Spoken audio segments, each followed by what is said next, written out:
A young female student was waiting alone for the bus in the rain. Beside her, a man, in an unexpected gesture, offers her his umbrella to protect her from the rain until the bus arrives. Later, this man is having dinner with friends when breaking news on the television catches his attention. The anchor announces the discovery of the student's body. Still holding the umbrella he had given her, the man explodes with rage. This man is Dong-soo, a ruthless mafia boss who controls the city's criminal underworld. With the murder of this girl, it is no longer just a hunt for an unknown killer. It has become personal. But to understand how Dong-soo reached this point, we must go back to the beginning. We see a white car driving along the roads of an illuminated city. The white car follows a black car and hits it when they reach an isolated spot. The drivers get out of their vehicles, and the guy from the black car takes some photos of the accident in case his insurance company asks for them. But then, the driver of the white car, whose name we do not yet know, hits him and drags him into the back seat of the black car. He stabs him, kills him, and then drives away in the white car. On August 5th, a hot summer day, two police officers are stuck in a traffic jam.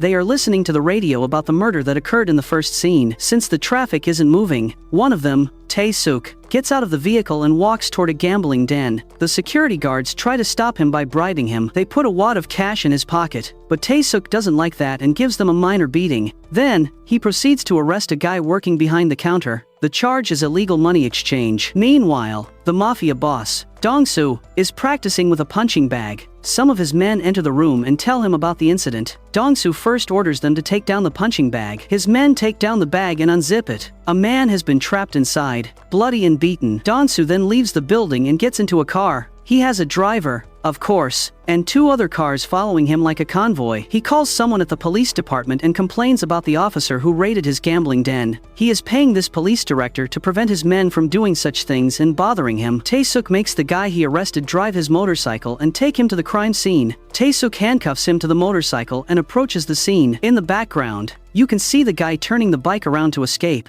So Tae-suk approaches the scene, and it seems the police had stumbled upon the man who was murdered. Tae-suk examines the scene along with his partner. He finds a clue suggesting that someone probably hit the victim's car from behind. Dong-soo talks to Shang-do, apparently another gangster, and they discuss respecting their territories and duties. They mostly disagree, and their two bodyguards, one for each boss, get into a verbal argument. Dong-soo stands up and hits his own bodyguard while ripping two teeth out of the other bodyguard's mouth with his bare hands. He says they shouldn't speak when the bosses are talking. Needless to say, Shang-do is so intimidated that he can't disagree on anything else. At the police station, a group of men is holding a meeting, analyzing the victim's life. He has no debts and no enemies. Then they try to build a profile of the killer. Tae-suk suggests it must be a serial killer because there have been two other murders where a knife of the same length was used. The other men disagree with Tae-suk, while at the same time, the director scolds him for raiding the gambling den without jurisdiction. Tae-suk doesn't change his mind. He just wants to catch the bad guys. Dong-soo leaves the building with his bodyguard holding an umbrella over his head. He orders his guard to take the other men and go home. He isn't drunk and will drive himself. On the way, Dong-soo drives while talking on the phone. Suddenly, a car hits his car from behind, and he hangs up. The drivers get out of the vehicles. The other man isn't just anyone, it is the serial killer. Dong-soo doesn't want to notify his insurance company about the accident and walks away. However, the killer doesn't let him. He surprises Dong-soo and stabs him twice. But Dong-soo is not an easy target. A fight breaks out. Dong-soo finally wrests the knife from the killer's hands and stabs him back. The killer gets in his car and runs over Dong-soo. Dong-soo is taken to a hospital while his men go out to hunt and kill members of the rival gangs to seek revenge. At the same time, the serial killer cleans his knife and tends to his wound. Then, he walks through an open-air facility. He finds another target, an elderly man, and stabs him. Dong-soo wakes up and talks to his bodyguard. He has no idea who the attacker was, but he tells his guard to look for a white sedan. Tae-suk visits Dong-soo to get his statement, but Dong-soo gives him nothing. Tae-suk examines Dong-soo's car and makes the connection. A white sedan hit his car from behind. It must be the same person. Tae-suk speaks with the police director and tells him to stop covering for Dong-soo. He says they need to bring him in for questioning. After all, Dong-soo has seen the attacker's face. Furthermore, he claims he was right about the serial killer theory. It must be the serial killer. Who else would have the guts to attack a gang leader? The director doesn't want to hear any more and kicks him out of the office. A montage shows the serial killer stopping at a gas station to get a coffee from a vending machine. He sees a man and stabs him to death. While at the same time, Dong-soo describes the killer's face to a woman. She is drawing a sketch and gets it quite accurate. Dong-soo gives the sketch to his bodyguard and orders him to find the attacker before the police do. While the killer is driving the truck, a man wakes up. He had been sleeping in the truck's cabin. The killer eliminates him too, but the knife falls out of the truck and lands on the side of the road. Tae-suk visits Dong-soo once more to try to pressure him a bit, as well as appeal to his emotions. That killer is absolutely crazy and must be stopped, or more people will die. Dong-soo doesn't give a damn, but later his guard tells him that their businesses aren't doing well. Rumors have started circulating about his reputation after he was attacked. Dong-soo decides he has to catch this killer and kill him to clear his name and regain respect. His men have found the white sedan and a knife the killer uses to murder people. Dong-soo invites Tae-suk to collaborate on the search. If Tae-suk finds him first, he can bring him to justice. If Dong-soo finds him, he will punish him as he sees fit. They share all the information they have so far, and Dong-soo reveals his camera, which has been filming the entire time they were talking. Of course, he needs some insurance for working with the cop,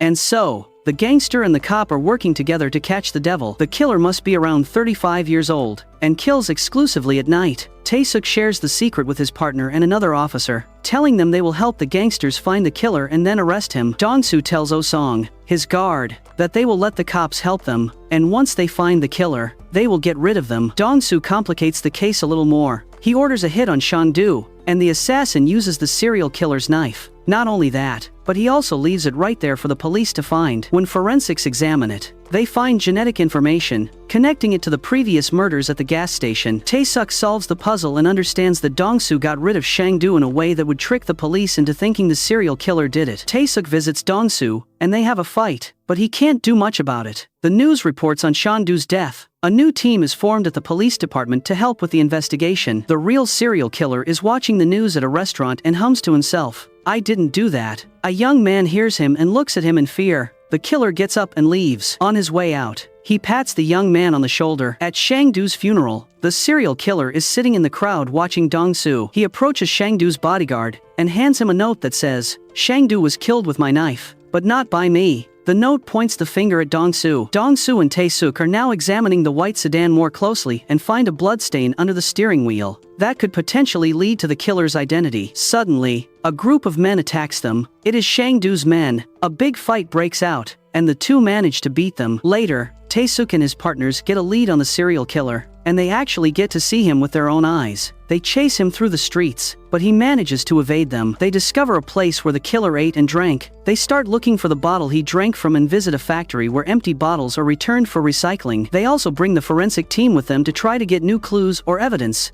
Dong-soo is forming some new alliances, trying to restore his business to its former glory. At the police department, a woman working in forensics gives Tae-suk a file and suggests he go look for a specific guy. He had been declared missing a long time ago, but she found a fingerprint that matches the one found on the steering wheel of the white sedan. It could be some kind of distraction, but it is worth investigating. Tae-suk visits a house rented by someone he suspects could be the killer. He speaks with the landlady, and she says the man renting the house is a good man who has never caused any trouble. He manages to find some photos and other clues. He compares the photo with the sketch they have from Dong-soo's description, and this is definitely the serial killer. Tae-suk informs his partners and Dong-soo about it, and they take action. They share the photo with everyone and comb the entire city looking for him. Unfortunately, there is no luck yet. The men are tired and decide to take a break. Dong-soo is waiting for Tae-suk at a random meeting point. It is raining, and a student is waiting for the bus right next to Dong-soo. He offers her his umbrella to protect her from the rain until the bus arrives. Dong-soo, Tae-suk, and their men are having dinner when a news broadcast on the television catches their attention. The student to whom Dong-soo gave his umbrella has been found dead. He becomes enraged, and everyone gets up to hunt for the killer again. This time, they spot him in a car, and a chase ensues. Dong-soo and Oh-song ram the killer's car and Tae-suk's car at the same time. However, the killer escapes on foot through the dark alleys. They split up to pursue him. The killer stabs Oh-song, but then Dong-soo manages to track him down and give him a severe beating. Dong-soo takes him to a warehouse and tortures him. Just when he is ready to cut the killer's head from his shoulders, Tae-suk crashes into the warehouse with his car and knocks Dong-soo unconscious. Then, he formally arrests the killer and takes him to the station. One more problem arises when there isn't enough evidence to send the killer to death row. Tae-suk convinces Dong-soo to appear as a witness in court. Dong-soo agrees to do it only if Tae-suk promises to send him to the same prison as the killer. Dong-soo appears in court and proves that the killer did indeed attack him. He testifies that when they fought, he stabbed the killer in the left side of his chest. The police strip the killer, revealing a wound exactly in that area of his body. The killer ends up in prison alongside Dong-soo, who will probably kill him before his death sentence is carried out. And here ends the movie.